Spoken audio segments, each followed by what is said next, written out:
Alrighty, welcome to episode 8 of the Sports Talk with Dewey podcast. I have a great crew here today to discuss week 1. Finally, Pitt football looks modern. So I'm joined by the Fish, Tim, and then a new guest, Ian, who's actually the president of Panther Pitt, a great guest we could have. So let's start off. What's your initial reactions to this week 1 game against Penn State? We'll start off with the Fish, then Ian, then Tim. Yeah, sure. So it was great all around. Really fun to see the team back in action after a long time. 55 points, a lot more than we've scored. I think they said on the broadcast the most that we've scored since like 2021 in a single game. So that's like instantly we get rid of Frank Signetti, and it's incredible because we actually see an offense that wants to go down the field and score points like that. It's just mind blowing. So it was really entertaining.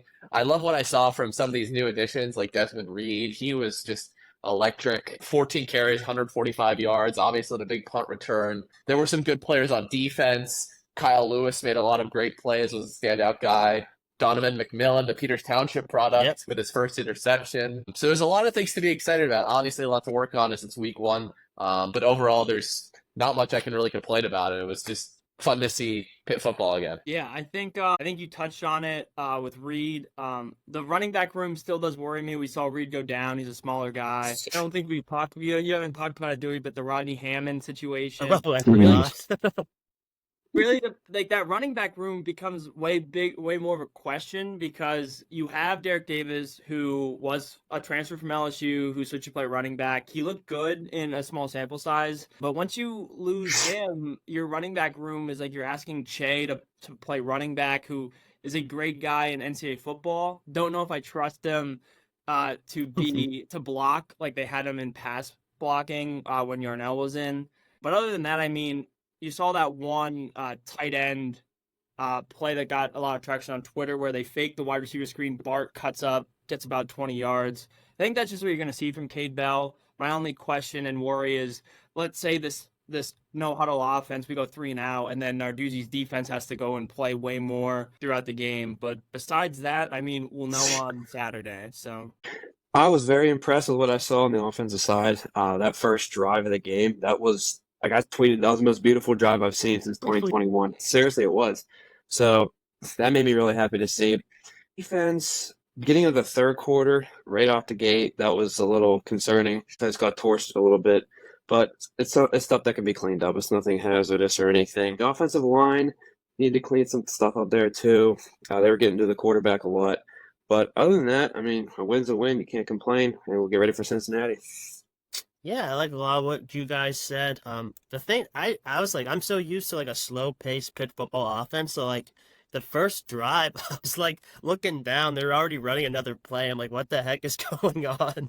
And like it just felt so amazing to have a modern offense finally for Pitt football. Like I was so happy. Like we're actually throwing passes downfield. Like I love like Matt Canada's offense at Pitt with like the jet sweeps and the motion. It was different than that, but I just love seeing creativity on offense. That's what wins in college football. I just love some of the plays we were running. It was just super refreshing, and overall, I was super happy.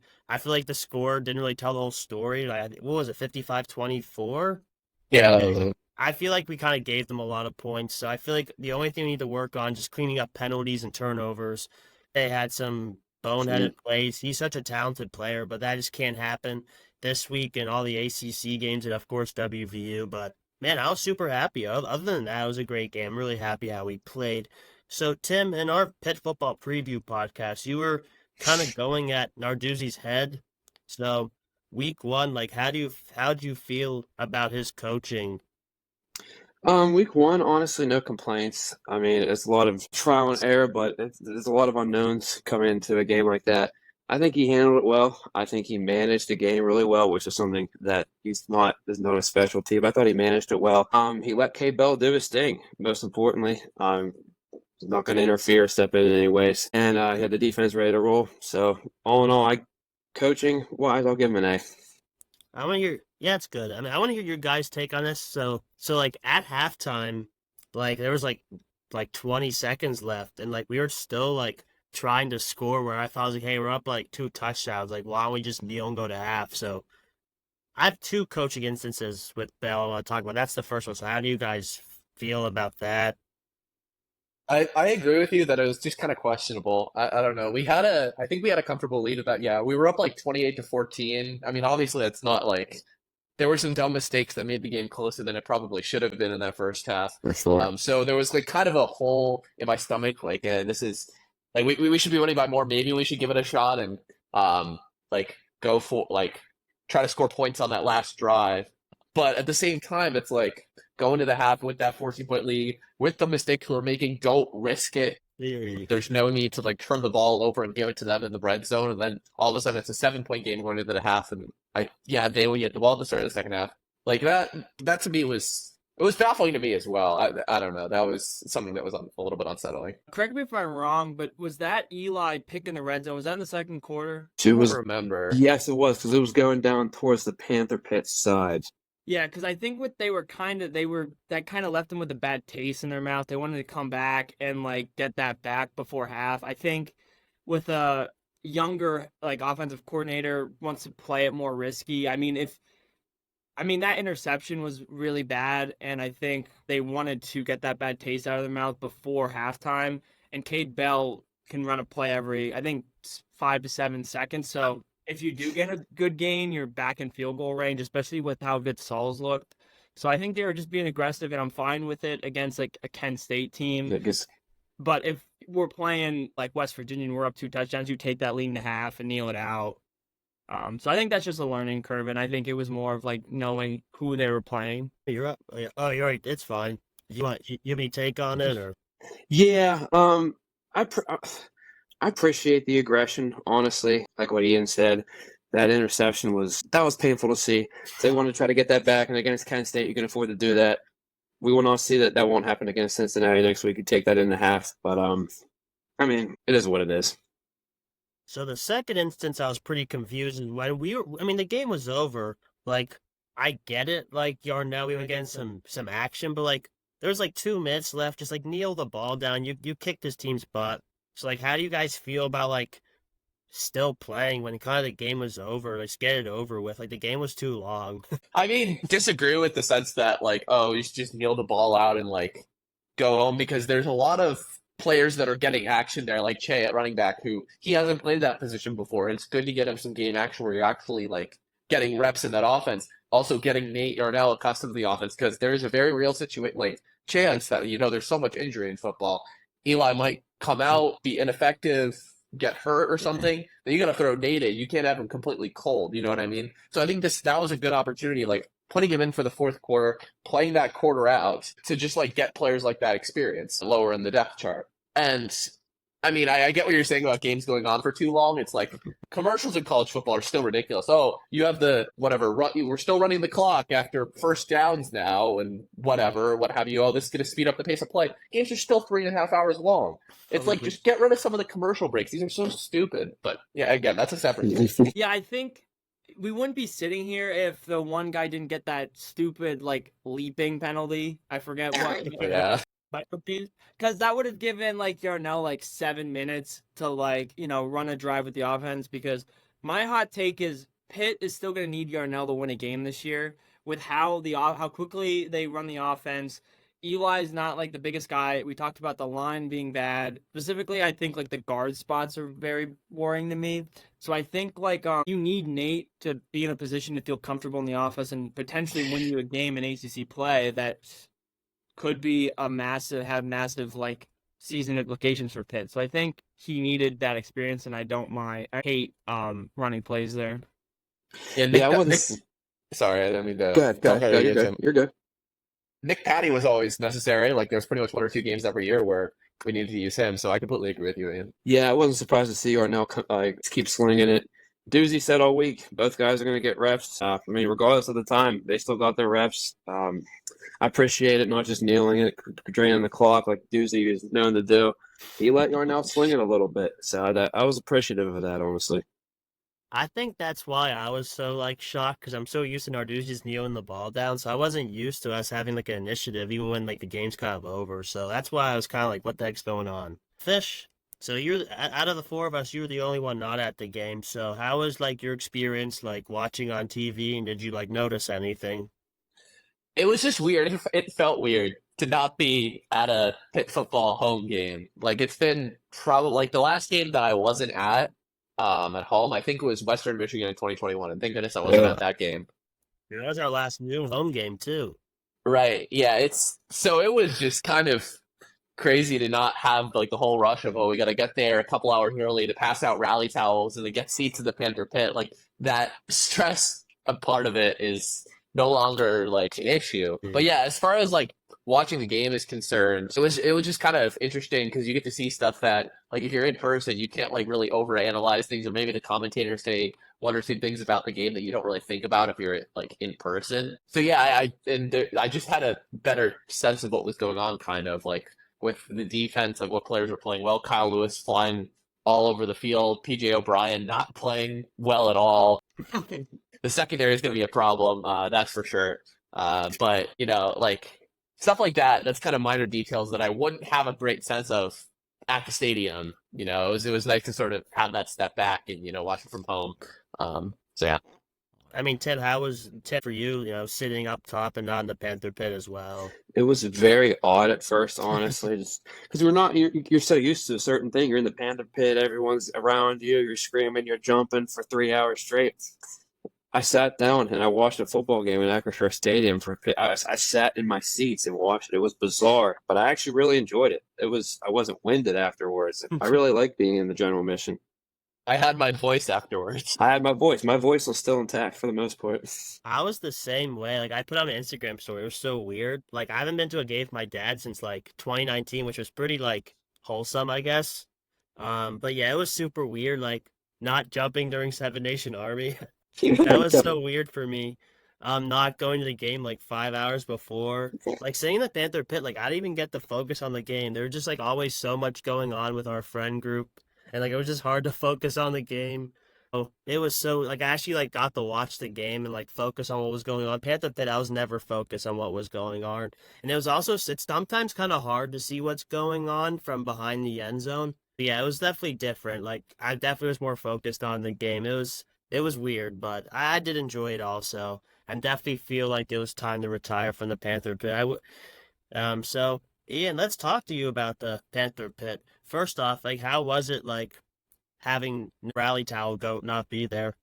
Well, I had to take your place for this game doing the rally towels, and it was a crazy experience because I was in it was the second game I wore the Pitt Pope costume. So our towels in the Pitt Pope costume was it was a decision I made in my life, because you had people trying to get pictures with the Pope while I am having like 1,000 people running in, and I'm just like throwing t-shirts. So like I have to not take photos while I'm working. But Yeah. once I got in there, about 25 minutes, game started. The lower bowl completely filled, and I think our biggest change from last year, moving student overflow from the side to the bleachers above the student section, is going to look amazing. We didn't completely sell it out against Penn State, but for the brawl, I think it's going to look so much better to have all the students in one place, and hopefully that little section of like West Virginia fans isn't going to be too big of an issue. Yeah. It was weird for me, man. I'm so used to pass out the rally towels and getting there like 4 hours before the game. I even like asked Nick. I was like, "How's it, man? Without the rally towel goat?" He said it's not the same. It's not the same. Yeah, all of us have done it, man. It was a great deal for me because I don't tailgate, so I was like, yeah, I want my front row seat, so definitely gonna miss that. Also, it was super fun, but I'm not gonna miss going 4 hours before the game. I'm telling you that I'm not missing that. No, Ian, I'm sorry, I just got a question for you. In the Pitt Pope costume, have you met up with the original Pitt Pope Carson before? Yeah, so I met Carson last year during the Thursday night Boston College game to kind of get his blessing to keep doing it. And then I saw him up in like the 500 section on Saturday wearing the Pope costume. Then we're gonna do kind of like a transition video with him. It was supposed to be last week. We didn't really get it scheduled, so hopefully for the West Virginia week we'll have that video around. So we'll It's have gonna to. be beautiful. That's awesome. Yeah, it's awesome. I was actually going to ask you that later in the video, but I guess we don't have to cover that. So that's awesome. Shout out Carson. He was awesome. But yeah, beginning of the game, man, it was awesome. I thought like the Panther Pit looked, I mean, I was right, in front of it. So like I saw like everyone was wearing blue. It looked super cool. Beginning of the game was, you guys were super loud. So, talk about the environment at the game. I really thought it was great. Yeah, I think you're always chasing like that 2022 backyard brawl experience, and you kind of want that for every game. I think when we went and talked to Narduzzi, he appreciates what we do, but there's always that chance for more. And I mean, we can have a whole separate episode about capacity and seating and stuff. But I think the students in the last couple of years, I tweeted out yesterday how I go back and I look at that when Pitt ran the Pitt special against UCF, and they panned to the student section after we win that game, and there was less people in that for a 2-point game than there was at the end of the Kent State game. And I try and think about how far we've came, and I think that's the best thing. Like going and seeing people stay till the end, and just how it fills up now compared to before. It's awesome. I was at the game. I remember like the Pitt football, the buzz just wasn't good around that time. And like that game was awesome. It was one of my favorite sporting events I've ever been to. And I remember that, like, no one was in the Panther Pit for that game. So, how'd you think the rain affected the student section? Because I got poured on.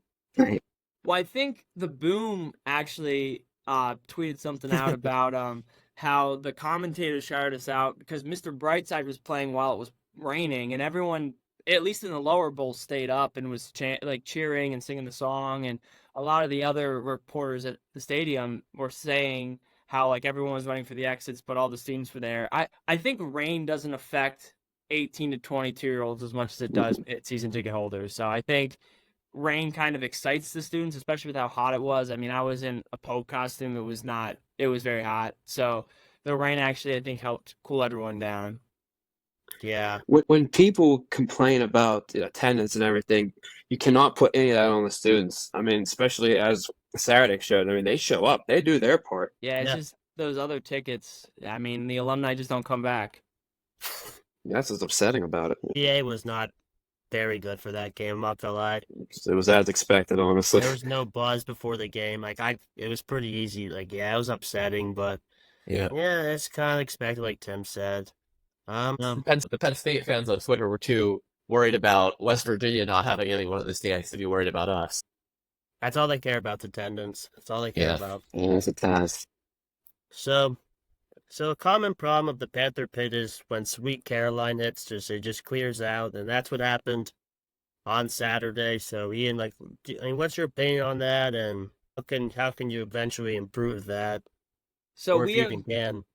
We've been trying to come up with some ideas, pitching around stuff. One of the biggest ideas we had was kind of like having like a pin that you get for staying the whole time, kind of like a token. And then if you collected all these pins, you would get something at the end of the year to kind of like show our appreciation for staying for the whole game. I mean, we've been pushing around. I mean, it's tough when you're playing a MAC team and you're up by a lot, and we've created different bus routes to try and get people out so you're not waiting as long. But it's tough because, especially when you're up by a lot, like students want to get home. I don't really I always plan on staying the whole time, so I don't know what I'd be back for. But this weekend it would have been to watch West Virginia lose to Penn State in that 3-hour rain delay. But I think it's an issue that kind of like how we kind of see the Panther Pit grow over time. I think people will learn to stay when we're in more competitive games, and it's not going to be something that happens overnight. I think it'll be something that when I'm in your guys' shoes and seeing people stay the whole game, it'll make me proud as an alumni. But I don't think it's an issue that's going to be solved this year. Do you want to hear my idea to solve this problem? Yeah, Dewey, what do you got? I think you should put fences and gates at each of the student sections, and just don't let them out. It's Lock the gates? embarrassing. Give them Exactly, food. literally Lock lock the the gates. gates. Give them food and Don't drinks. let them out unless you have an emergency or a real excuse. You should be staying the whole game. That's bullcrap. It actually pisses me off. These people go to the games to get Instagram pictures. Your pictures are not that good, man. I don't think they're that good. Not that good, no. You're not beating my Instagram picture against Wofford. I'll tell you that right now. Like, you're sitting in the boonies. So stop going to the game for an Instagram picture and stay the whole game and make a difference on the game. It just actually, it pisses me off. Like, stop leaving the game early. Why? You're a student at Pitt. What are you doing? You can have a direct impact on the game. You can have a direct impact on the game. You can change outcomes of games, and they're just hitting the road. They're hitting the road. It's all for the reels. That's what I'm trying to say. It's all for the reels. It's so frustrating. Your Instagram pictures are not that cool. They're never gonna be cooler than mine. So stop. They're there for the clicks. We're there for the wins. That's the big difference. Exactly. So well, sorry I had the rage, but it pisses me off so much. I think it also goes back to Fish's point before, how the games are so long. Especially like when you look at the zoo, you're there for roughly like, we'll get there early, it's different, but like you're 10 hours. That was on. And then you're on campus and you just walk down. I don't know. The on-campus stadium wouldn't change attendance though, and I don't want to hear an argument against it. People that lived through Pitt Stadium said that the attendance was still bad, and I did not want to have to deal with traffic. And like we talked about, the students are coming down to Acrisure Stadium, which is not on campus. And they're still filling up the section. Yeah, not the issue at all. Yeah. Yeah, I mean, I will say though, like that might be part of why students do end up leaving early is just because they want to beat that traffic. You know what I mean? Where it's like the third quarter, if we're up or down by a lot, they're like, I don't want to like wait in this line for the student bus that's going to take like 20, 30 minutes versus I leave now and I'm out of here and back on campus and like in that period of time that I'd be waiting. So I understand that to an extent, but at the same time, it's like, I don't know. It's just frustrating. These people are not leaving to save schoolwork. No one does work on Saturday. These people are leaving to go to the Cowboy. They gotta get to South O with the Tequila Cowboy. Yeah. No one's doing work on Saturday. I'm the only person doing work on Saturday right now. So that's all crap to Fish. These people are just not locked in. I mean, fair enough. I also do think that a lot of people just like aren't as passionate about Pitt football as we are. And I mean, that's kind of that's the root of the issue, right? That's that you got to sort of pull out. That's but I mean, yeah. Well, here's the thing: we got to do is someone makes it to the fourth quarter, free beer. There you go. Then they're gonna stay. No, just lock them in. You can't leave unless you have an emergency. You have to stay the whole game. That's what we have to do. Secret Service at every exit. Something that you pitched to the fellow Oakland Zoo leaders last year, and it just fell through. No, I've actually never like pitched it, but like if someone did leave early, they got a pretty good chirping from me. So fair enough, yeah.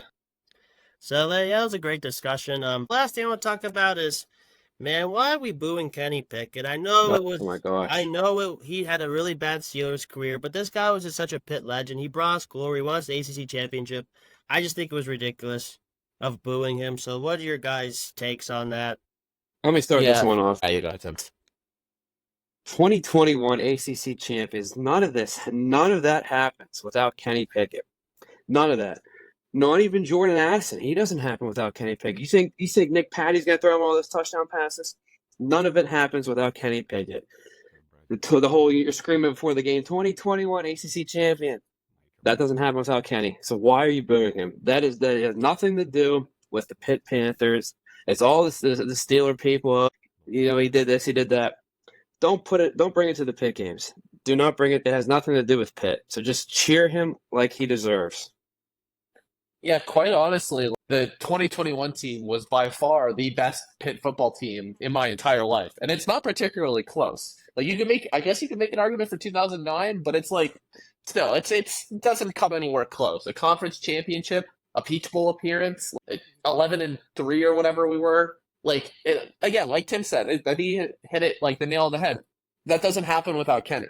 Like, he set program records here. He easily could have transferred out. Like, Notre Dame was probably giving, I think there was speculation that they were giving him offers to transfer away for his senior season. He stuck around. He stayed here because he's a proud Pitt man, and he, like, wanted to win here. I think that's the most important thing. Like, whatever he did for the Steelers, he didn't, like, we could have another episode about the Steelers, their situation. Was Kenny Pickett even in the wrong? Like, that's a whole other discussion. I mean, obviously he didn't live up to expectations in a lot of ways. But, again, that has nothing to do with Pitt and his Pitt career. And overall, he is a Pitt legend. It's disgraceful that some people would boo him. Yeah, I mean, there's not too much to add to this. I mean, if you're booing Kenny at a Pitt game, you either weren't here for it and like weren't a fan of Pitt at that time, but even then, like you should know what he did for Pitt, and like Kenny could like if redshirt rules, like people always make the joke that Kenny was super old at Pitt. If redshirt rules like they were implemented before, he wouldn't have even like redshirted because he only played that one play in that game, and like he would have had a COVID year. He wasn't old. He was all these things. Like he was a Heisman finalist. Like these things don't come around every day at Pitt, and like for us to even have how exciting that season was, I mean, for people to disgrace his name at a Pitt game is inexcusable. Yeah, that's a great point, Ian. Like, Kenny only played 4 years at Pitt. Like, that year against Miami, he played literally one game. Like he really only played 4 years, if that, because the COVID season was a joke. Yeah, he got banged up during that season, too. Like, he was just a pure legend. Booing him is just ridiculous. Like, if you're booing him, you're basically a Penn State and West Virginia fan to me. Like, what are you doing? Kenny Pickett is literally the second best Pitt quarterback of all time. He's not Dan Marino, but Kenny Pickett was one of the best Pitt football players of all time. He was literally a Heisman finalist. Like, come on, that's just ridiculous. Booing Kenny Pickett. You got to put. I know this town is ran by the Steelers, but you have to put those two separate. Kenny Pickett is a Pitt legend. That's ridiculous. So let's pivot. Let's go. It's kind of pivoted. Let's focus on the actual game again. So, who are your guys? Who are the players that really stood out to you week one? I mean, it all really starts with Eli Holstein. He was just like really solid. To put it, I would give him like a A- if I was to grade him. 30 for 40, 333 passing yards, 3 interceptions 3 touchdowns, that 1 interception. Should have been 3 interceptions. The Lord, it was not 3 interceptions. But yeah, 3 touchdowns, 1 interception. Somehow his QBR was 54.6. That seems awfully low for how well he was playing. Redshirt freshman, first ever start. Like, props to him, man. That was a great performance. Right. Like, first ever college game, literally. I get, sure, you could say, oh, it was against Kent State or whatever. There's still, like, a lot they need to do. He was in a quarterback battle. This is a brand new offense. I mean, they've been running it for a while, but he just got here in the spring. Like, there's a lot associated with this, like a lot of complicating factors, and he really did well. Obviously, there were some freshman mistakes he made, like that interception, like at the end of the second half. I mean, part of that was like he had some really bad throws, but part of that was just because of the end of the first half. Sorry, part of that was because we shouldn't have even gone for it in the first place and should have just taken the knee. But overall, very much exceeded my expectations. Quarterback is like not as much of a concern for me anymore. And on the defense, I mean, Dewey's probably going to talk about him later, but Kyle Lewis is just all over the place. 10 total tackles is just something that's crazy. Led the team in tackles, flying all over the place, really fast. He's a linebacker. I feel like he could play both like linebacker and safety. Like he's kind of in that hybrid position. That's something that's really valuable. So I think he's going to be great moving forward. Those are the 2 breakout guys that I got. I got to go with Kenny Johnson. I mean, he almost matches production from last year in one game.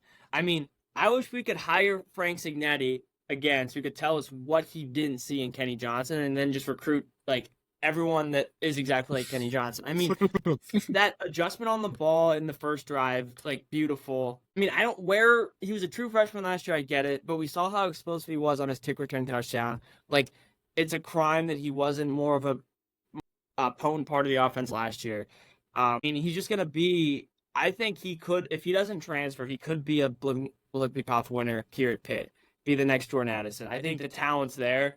And then my next standout would be Ryan Baer. I haven't gotten to watch the second half of the game again, but I watched the first half. That man is an absolute monster. Like 6'7" on the line, like close to 350, just moves people. And I think with the running game, with how we run, with a lot of patience, and just then once Reed sees the hole, he hits it. I think there's going to be a lot of space off his shoulder, and I think that Reed's going to have a lot of. I think also Cade Bell loves those outside zones, so I think we're going to see a lot of runs behind Ryan Baer this year. One quick thing about Baer, I know he got hurt near the end of the game, like in the fourth quarter. Does anyone know anything about that, or I haven't heard anything. Blues ain't going to talk about injuries. He still is listed as the top guy on the depth chart, so. Okay.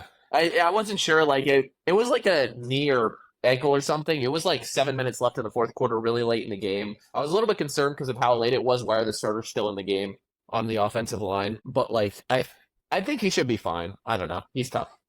Cradle also got banged up, but he's still listed as the starter, and I Cradle? do not think he had a good game. So Okay, You whatever. say go Cradle? ahead. Oh wait, who's the guard? Cradle's been going. Jacoby? Jacoby. Ryan That's Jacoby. good. He did. Yeah, Ryan I was Jacoby gonna got banged say. up. Yeah. Jacoby got banged up, but he's back. Okay.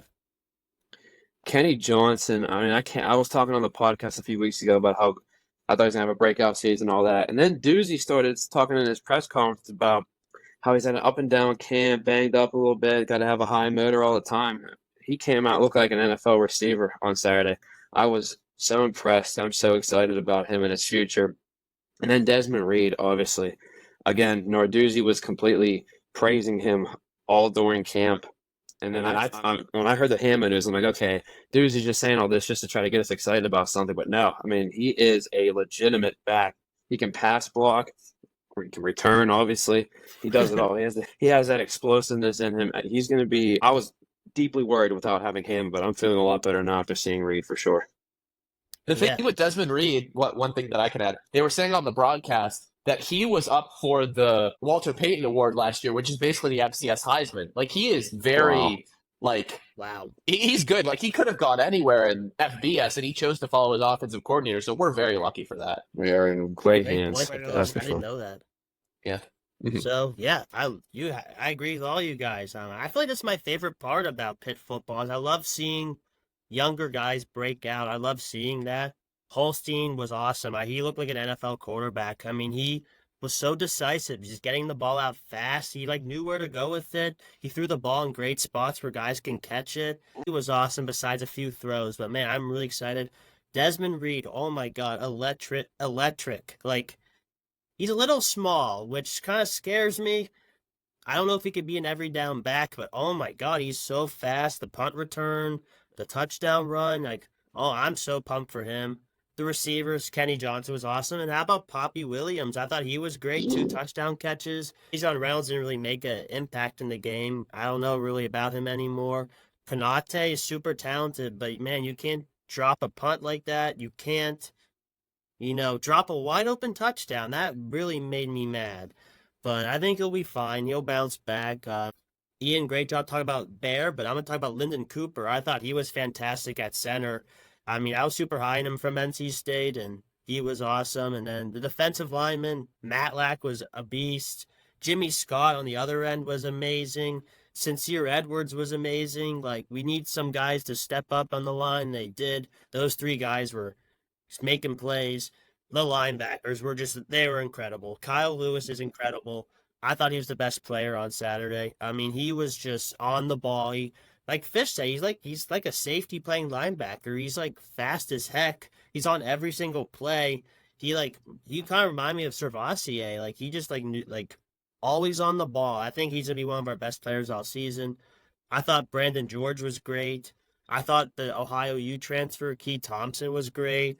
I think the linebackers might be. I thought I was super happy. The secondaries happens every year with Pitt.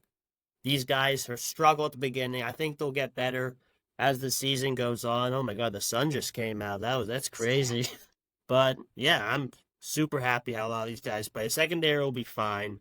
But I thought Donnie and Javon played great. So I'm super excited about these guys who break out, and this needs to lead to Saturday. So how do you guys go through? How do you feel about the Cincinnati game? Before we move on to the Cincy game, one other guy that I'm shocked none of us talked about, Gavin Bartholomew. He actually was used. Yeah, he was great. He had like 6 or 7 targets, 5 receptions, 66 yards. So many yards after the catch, so many yards after contact. Like, he just broke tackles. That's exactly what we need out of him. That's the type of player he is. So it's great that he's being used in this offense. It's a breath of fresh air.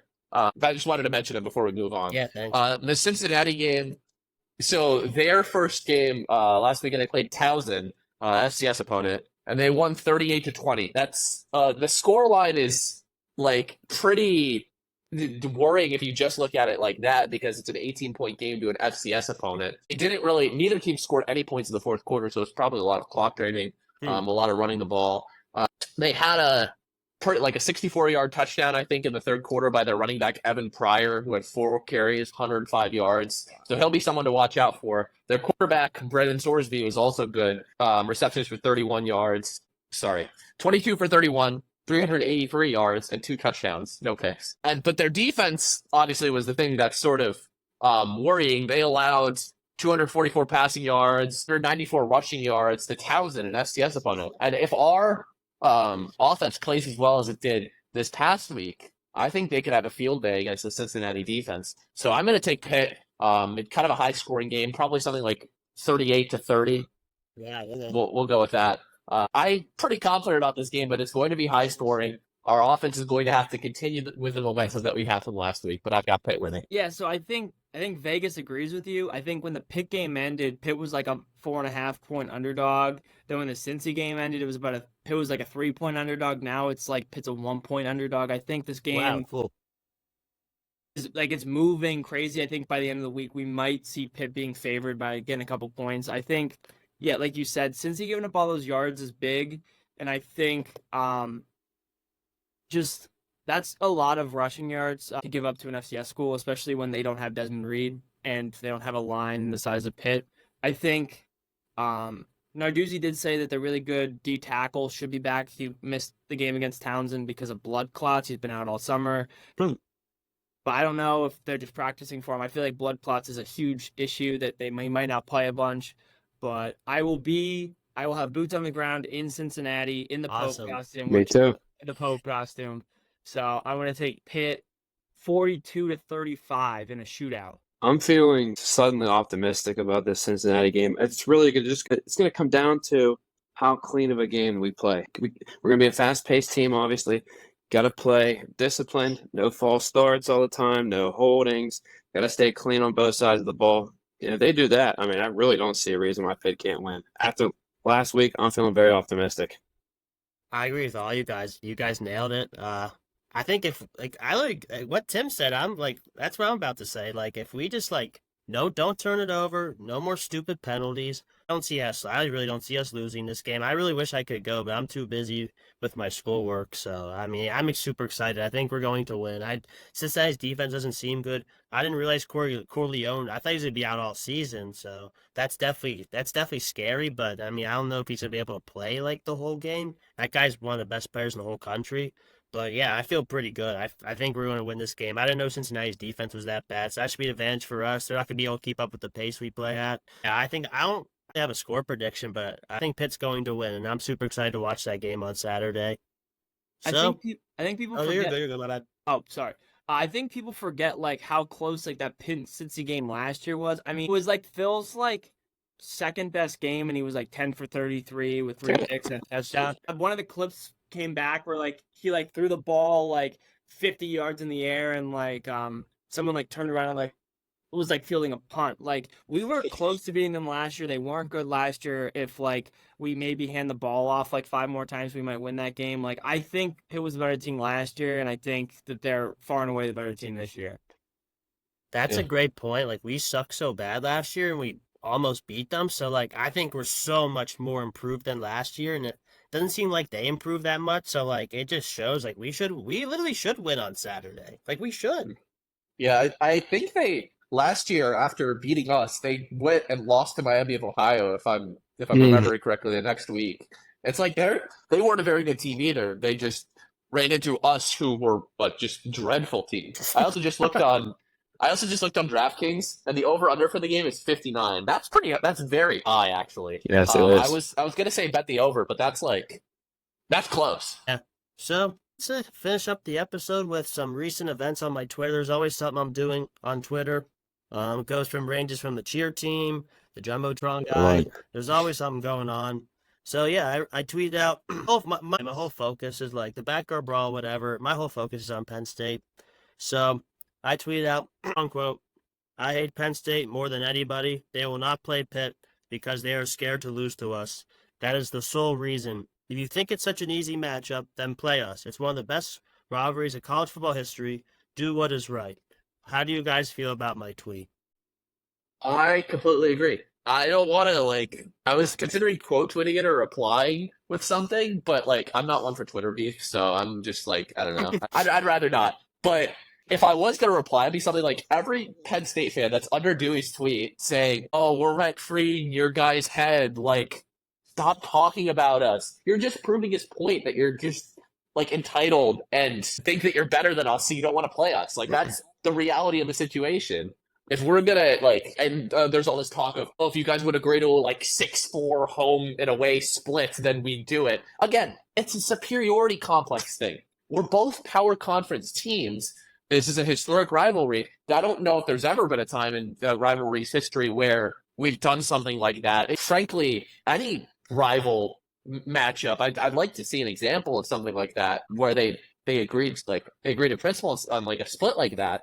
But it's just play us. If you guys really think you're better than us, show us on the field. That's all we're asking for. I had similar beef to Dewey. About 3 days ago, I put out a tweet. It was the scene from The Dark Knight Rises where Hines Ward is returning a kickoff and the stadium's falling in. And I said what I hope happens at the Penn State West Virginia game. Over great. Some of the West Virginia fans on Twitter are pretty funny though. They do agree with They are. And those are the guys. College football is awesome because of rivalries. I'll die on that hill. The first, the backyard brawl in 2022 made me as big of a Pitt fan as I am. Then I went down in 2023, got spit on in their gold lot or whatever. It's what makes sports fun besides, potentially getting some sort of disease from a West Virginia Mountaineer. But I think Penn State, you don't have room to talk if you don't play a game. And I think they're not going to do it. So they don't have any room to talk. And also the clip on McAfee when Penn State fans and West Virginia fans were saying "eat shit, Pitt." Can I say that on here, Dewey? Yeah, go ahead. I don't care. Yeah, they're saying "eat shit, Pitt," chanting it. They want to say we're rent free, but they're doing that on a game that doesn't even involve us. So then we hear all this little brother stuff. It's our little brother. They're doing home and homes with WVU, and they're playing Syracuse. Why not just play us? Yeah. These Penn State fans on Twitter, they have no idea what they're talking about. All they care about is, oh my God, go look good for the whiteout, 109,000 strong. What a trend that is. What a trend Penn State is. They're just for the clicks. They ain't going to win a championship. I mean, they'll be lucky. They're lucky there's a 12-team playoff now, or else they still wouldn't make it. It's hard to take what they say seriously because this is such a trendy. It's like a cult up there. It really is. You know what? This just proves why I hate Penn State more than West Virginia.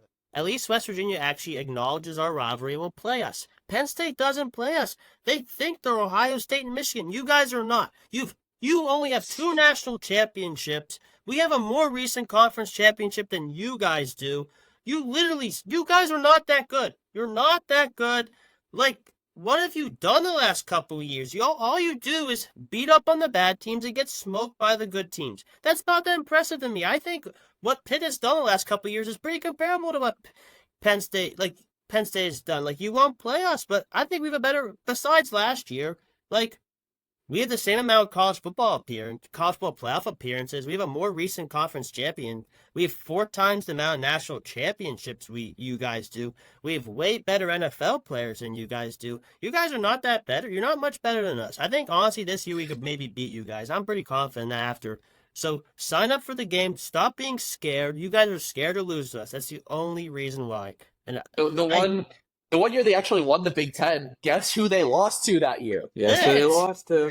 Literally. Yes, they lost to James Conner, Nate Peterman. Heck yeah. Ryan Lewis. Quadri Henderson. I'm sick of Penn State. You guys are not that good. Sign up for the game. Stop being scared. I hate you guys.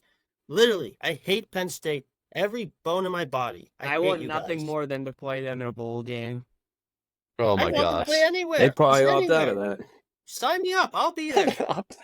This episode was freaking awesome. Thanks you guys for coming on. Maybe we can come on after the WVU game. Pretty confident about, honestly, both games. I think WVU showed a lot on Saturday. So thank you guys so much for coming on. This was awesome, and we're going to win Saturday, and hail to Pitt. Hail to Pitt. Hail to Pitt.